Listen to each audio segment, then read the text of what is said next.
Aujourd'hui à Jeanne Culture, on découvre la pêche à la fascine de Cap Santé avec un technicien de la faune et une biologiste.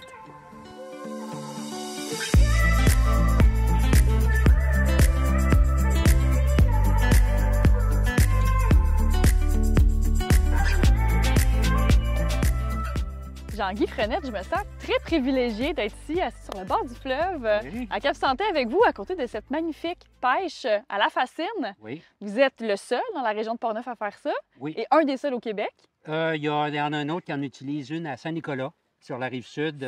C'est Chris Lopsac qui s'occupe de cette pêche-là. Elle, c'est l'Aquarium de Québec, gouvernement provincial et fédéral qui chapeaute tout ça puis qui subventionne les travaux. Le but principal de cette pêche-là, c'est de faire un suivi dans le temps des espèces de poissons dans le fleuve. Est-ce qu'il y a des nouvelles espèces qui apparaissent? Comme exemple, la cape asiatique. On n'en a pas encore capturé ici, mais ça, on est aux aguets de ça. Est-ce que le doré est en baisse? Le bord rayé? Cette année, on a un projet spécial sur le bord. Je mets des tags sur les bords de 150 à 400 mm. Ça s'appelle une étiquette spaghetti. C'est un petit tube orange avec un numéro séquentiel pour chaque poisson. Et puis quand je marque ce poisson-là, le ministère a en main la date de capture et ainsi, si le poisson est recapturé dans 1 an, 2 ans, 3 ans, là, à ce moment-là, on va être capable de connaître les déplacements du poisson. Puis aussi, on fait un suivi aussi de l'état de santé du fleuve, bien entendu. Il va y avoir des années que les barbus vont être très malades. D'autres années, ça va être un projet sur le doré. Une autre année, ça peut être sur l'anguille. Ça varie. L'esturgeon. Donc, c'est vraiment c'est de la recherche. Là. C'est de la recherche. C'est de la recherche Exactement qu'on fait ça. ici. Donc, on capture les poissons. C'est tout simplement pour ramasser de l'information scientifique sur la santé générale du fleuve. Ah, c'est super intéressant. Puis, comment vous êtes tombé là-dedans, dans la pêche? Ah, comment je tombe là? Parce que la pêche à la fascine... En parlant de ce pêche-là ou de tout? La pêche à la fascine particulièrement parce que ça, je suis certaine qu'il y a beaucoup de gens qui vont voir ça et n'ont jamais vu ce genre de paysage-là. C'est très peu commun. Qui vous a montré à faire ça, d'abord? Ici, cette pêche-là appartenait à un pêcheur commercial. OK. Qui, lui, le ministère a racheté son permis de pêche à l'anguille parce que l'anguille est en difficulté. Donc, le ministère a racheté 90 de tous les permis de pêche commerciale à l'anguille. Fait que le ministère a acheté son équipement. Et puis moi, quand j'ai pris ma retraite en 2010... OK, parce que là, vous êtes à la retraite. Je suis retraité depuis bon. 2010. Ah, OK. Parce que ça paraît pas... Moi, j'étais technicien de la faune au gouvernement. J'ai fait ça 35 ans. Puis ici, là, j'en suis à ma 13e année. OK, fait que ça, c'est un petit projet de retraite. Là. Oh, c'est ça. Relax. C'est vrai de ça. Les biologistes responsables du ministère sont venus me rencontrer. Ils m'ont dit, tu prends ta retraite, puis tu demeures à Cap Santé. On arrête quoi à t'offrir? On a une pêche qu'on vient d'acheter à Cap Santé. Tu pourras l'opérer. En premier, j'ai été engagé pour faire du marquage d'anguilles, mais par la suite, j'ai ramassé le tout, l'installation, désinstallation, réparation, entreposage. Je m'occupe de tout. Puis est-ce que quelqu'un vous l'a montré ou vous avez appris ça un petit peu sur le tas? Je l'ai appris sur le tas, et puis celui qui me l'a montré, une année, on a engagé un pêcheur commercial de la région de Québec qui, lui, est venu m'aider une année à me montrer les subtilités de tout ça. Mais à force d'observer, là, j'ai appris que... Mais c'est jamais pareil. Il y a des journées que ce que c'est qu'ils m'ont montré, là, ça ne marchait pas. Parce que c'était supposé arriver, puis là... Parce que ça, ces poteaux-là, là, chaque poteau a une pine de métal en dessous. Puis cette pine-là, elle, il faut la trouver. Mais des fois, elle est sous 1 mètre, un pied de vase. Mais avec un détecteur de métal, je la trouve. Fait que je creuse, je trouve la pine, on rentre le poteau dedans parce qu'il y a un trou dans le poteau. Et puis le poteau, lui, est retenu par 3 câbles en triangle. 1 câble en amont, 2 en aval. Là, à ce moment-là, ça tient toute la structure. Quand les poteaux sont installés, on installe les filets. Et puis après ça, on procède à l'installation de la cage à l'aide de barils.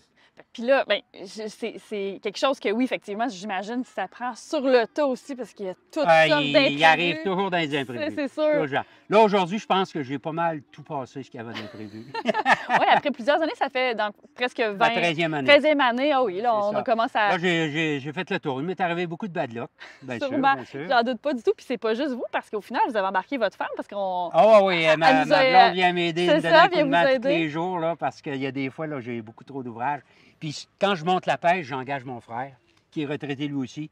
Lui, il est avec moi depuis 8-9 ans. Là, c'est lui qui vient m'aider à monter et démonter ça. Parce que c'est pas évident de trouver quelqu'un qui peut venir travailler 2 heures par jour à différentes heures de la journée et puis qui veut faire une chose comme ça, là.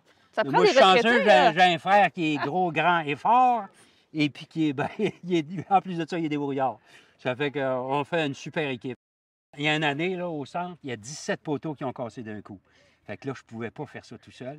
Fait que là, j'ai appelé mon cousin, j'ai appelé l'autre, puis j'ai appelé un que je connais là, puis là, on est venu, on donne une bourrée, puis on répare. Ah, c'est vraiment une affaire de famille. Oh, et ça prend du monde pour m'aider de temps en temps, mais en général, je me débrouille assez. Puis je vous ai vu avec les enfants tout à l'heure parce que, bon, on avait Oui, oui. des petits collaborateurs qui C'est ça, peut-être c'est ça. vont apprendre de votre passion parce que vous êtes un super passionné qui transmettez que oui. bien, Oui. en tout cas. Oui. Il y en avait beaucoup d'espèces. Moi, j'étais très impressionnée de voir le nombre de poissons différents qu'on peut retrouver dans le fleuve, les reconnaître. Et ça, c'est des choses que vous le saviez. Est-ce que vous aviez une formation à la base? J'avais une bonne idée, mais j'ai appris quand même Tout ça, là, pas juste... d'autres espèces que je connaissais pas, là, que j'ai appris à connaître.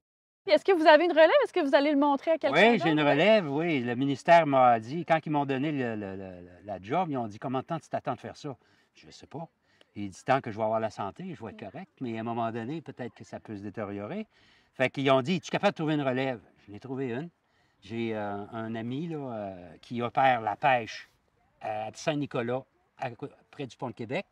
Lui, il opère le même genre de structure, mais, mettons, le 5e de ce que j'ai. Moi, Vous avez une très, très longue pêche. Ah oui, ça a 85 poteaux, 850 pieds de long. Et puis, juste pour agacer mon chum, j'ai dit que lui, sa pêche, c'est une pêche Fisher-Price. Ah oui, ça, c'est niveau expert. Vous avez hérité de la pêche niveau expert. Oui, le gros kit. Fait que c'est Chris qui, j'en ai parlé. Et puis moi, aussitôt que je serais plus capable de faire ça, c'est lui qui prend en relève. Puis c'est lui qui me remplace en plus quand je m'en vais en vacances à mon chalet ou peu importe. Moi, je le remplace quand il y a besoin aussi. Ça fait qu'on collabore ensemble, là, comme ça, là, depuis le début. Eh bien, merci beaucoup, Jean-Guy. C'est hyper intéressant. Ben, ça me fait plaisir.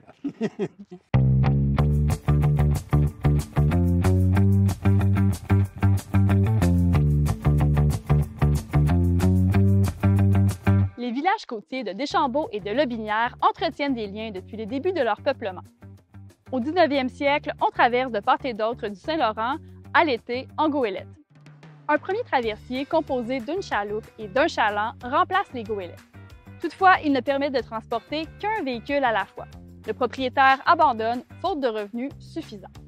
La famille Leclerc de Lobinière redonne ce service aux villageois, mais le premier bateau, fait de bois, prend l'eau et nécessite un pompage constant. Le fils de la famille, Roger Leclerc, travaille dans la marine marchande. Lorsque l'occasion se présente, il achète un bateau et remplace son père. La traversée ne peut se faire qu'à marée haute. Le départ de Deschambault se fait à côté du Vieux-Bardeau de mai à octobre et permet d'embarquer 6 voitures de bonne grosseur. Ce service va perdurer jusqu'à la fin de l'entente avec le gouvernement fédéral le 13 août 1986. Aujourd'hui, un projet est en cours d'étude pour faire renaître ce lien entre Portneuf et Lobinière. Le bateau serait toutefois réservé aux piétons et aux cyclistes.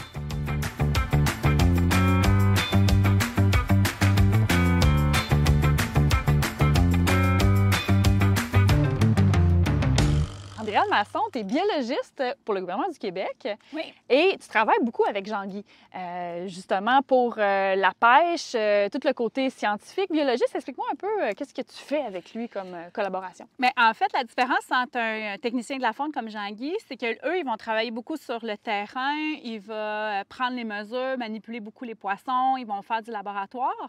Puis, faire la saisie de données, ça veut dire que tous les données, le nom du poisson avec la grandeur, on va tout comptabiliser ça. Puis le biologiste, lui, on va plus ressortir des grandes tendances. Est-ce que les populations vont bien? Est-ce qu'ils vont mal?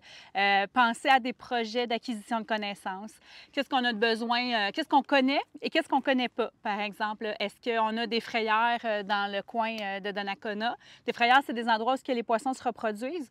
Alors là, dans ce temps-là, quand on a un manque de connaissances, les biologistes vont penser au projet. Après, on va faire un protocole en collaboration avec les techniciens. Puis les techniciens, eux, c'est eux qui vont appliquer là, sur le terrain. Là. Bien, les bio, on veut sortir aussi une fois de temps en temps parce que... Ben oui, là, parce même que sinon... T'es en vacances, c'est la fin de semaine aujourd'hui. Ben oui, c'est la fin de semaine. Profiter de cette, de ta journée de fin de semaine pour aller voir Jean-Guy quand même. Donc, ça Ouais. montre à quel point tu dois aimer, j'imagine, ce site-là. Oui, vraiment beaucoup. Puis Ouais. en fait, j'en ai profité aussi pour amener de la famille de Montréal qui ont moins accès à la nature, moins accès à la faune. Puis souvent, le Saint-Laurent, c'est un bijou, là, vraiment, de notre Québec. Puis on le connaît peu. Fait qu'avec Jean-Guy, ce qui est plaisant, c'est qu'il nous donne la possibilité d'amener des enfants puis des gens qui pensent pas qu'on a toute cette diversité de poissons-là. Puis ça fait plaisir aux enfants de manipuler du poisson. Ils trouvent ça bien drôle, en fait. Là. Ben oui, puis c'est tellement une belle façon d'apprendre des espèces. Écoute, on les Ouais. voit, on les manipule, on les touche. Ils nous donnent Ouais. des petits bisous. Hein, Des petits bisous. Moi, j'ai appris, en tout cas, que le chevalier Ouais. est un poisson galant. Oui, exactement. Il donne des baisements. Oui, c'est ça? exactement. Non, mais effectivement, puis même ici dans Port-Neuf, oui, on longe le fleuve, mais cette pêche-là, moi, je l'avais personnellement jamais vue. On Ouais. la voit pas de la rue non plus. Non. Avant, au Québec, dans le fond, là, il y en avait beaucoup de fascines comme ça. Là. C'était une façon que les colons se nourrissaient. Des fascines, surtout pour l'anguille d'Amérique, là, il y en avait beaucoup. Là. C'est un poisson qui a aidé là, justement les colons à survivre à l'hiver plutôt rude, plus qu'en Europe. Puis là, peu à peu, la pêcherie commerciale s'est éteinte. C'est pas un métier facile. Pourquoi ce site-là est important pour l'étude des espèces? En fait, là, ça fait vraiment plusieurs années que la pêcherie est là de la même façon. Ça veut dire qu'elle est tendue de la même façon à chaque année. Puis ça fait plus de 13 ans qu'elle est là. Et avec des données historiques comme ça, on peut tirer des grandes tendances. Si on le faisait juste pour 2 ans, on ne serait pas capable. Tu sais, mettons, c'est pas parce qu'une année, on va capturer 500 anguilles, puis l'année d'après, on va en capturer 100. Qu'il y a Un une déclin chute de nécessairement. population. OK. Non, ça peut s'expliquer parce que, tu sais, cette année, il y a eu beaucoup d'eau, mais ça fait en sorte que l'eau est plus haute. Les poissons, ils peuvent plus se prendre dans la fascine. Il y a des années que l'eau est tellement basse, tellement chaude, les poissons bougent moins, donc ils vont moins se prendre dans la fascine. À courte durée, on ne peut pas rien tirer de ça. C'est quand on a des longues, vraiment, là, tu sais, longtemps, des données historiques, là, on peut vraiment tirer des grandes tendances en collaboration avec des statisticiens. Je retourne sur l'aspect passion parce qu'il y a ton gars qui tripe sur les poissons. Vraiment beaucoup. Toi aussi, tu transmets cette passion-là dans ta famille. C'est que c'est arrivé de tes parents ou Mais en fait, comment tu t'es intéressée à ça? Et il y avait un mini cours d'eau en arrière de chez nous. Puis mes parents, ils me laissaient jouer, puis ils me laissaient me salir. Puis ça m'a permis de voir la diversité, toute l'imagination, la créativité de la nature, surtout les animaux, moi, pour se défendre, pour se camoufler. Tu sais, comme par exemple, le caméléon, quand j'étais jeune, là, un caméléon qui change de couleur, là, ça me faisait capoter. Les pieuvres, tu sais, qui retrouvent leur chemin une fois qu'on les a mis dans un labyrinthe. Tu sais, c'est toute la créativité, moi, qui m'a vraiment fascinée puis qui a fait en sorte que ça m'a intéressée d'en connaître plus. Puis c'est vraiment pour ça que je suis devenue biologiste. C'est sûr que des fois, ça fait beaucoup d'ordinateurs, mais tu sais, il en reste que la fin de semaine, je sors avec les enfants. Oui, c'est ça, exactement. On peut aller voir les gens avec qui on travaille. Dans le fond, techniciens je dis d'apprendre. que c'est pour les enfants, mais tu sais, c'est juste pour moi C'est aussi. ça, hein? Ouais. Je l'ai dit, tantôt, j'étais loin, là, puis là, je me rapproche tranquillement, pas vite, puis tiens, Jean-Guy, je vais le prendre, le poisson, puis je suis comme, tu sais, moi, c'est ça. Transmettre la passion aussi, là, c'est vraiment le fun. Fait que on a des beaux animaux au Québec, fait que je trouve ça le fun de partager tout ça à la jeunesse puis à la future génération qui devront en prendre soin aussi, dans le fond. Arnaud, toi, je t'ai vu ramasser des poissons dans la fascine aujourd'hui. Qu'est-ce que t'aimes de ça?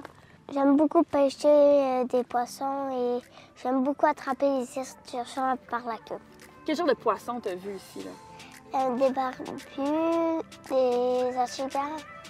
Est-ce que dans le fleuve, il y a des requins? Il y en a juste un seul, mais il y a aussi un requin qui vole dans les eaux douces. J'ai entendu ça, moi aussi, hein?